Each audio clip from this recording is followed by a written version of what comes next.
Hello friends, welcome to our channel. Friends, आज आपण अतिशय महत्त्वाचा विषय पाहणार आहोत. तो म्हणजे मुलींचा वडिलोपार्जित मालमत्तेवर अधिकार आहे का, याबद्दल माहिती पाहूया. तर चला पाहूया काय त्याबद्दल माहिती आहे. तर हिंदू उत्तराधिकार कायद्यानुसार मालमत्तेचे वर्गीकरण वडिलोपार्जित आणि स्वकष्टार्जित या दोन प्रकारात केले आहे. मीन्स सेल्फ ॲक्वायर्ड आणि ॲन्सेस्ट्रल.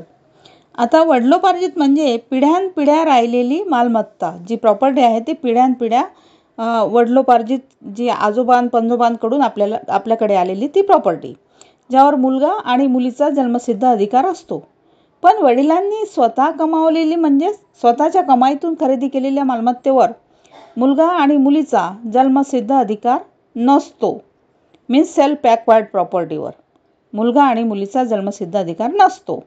आता लग्नानंतर मुलीचा वडिलांच्या मालमत्तेवर हक्क आणि मुली नेमकं कधी करू शकतात दावा, यावर पाहूया. मालमत्तेच्या विभाजनासाठी 1956 हिंदू उत्तराधिकार कायदा मंजूर करण्यात आला.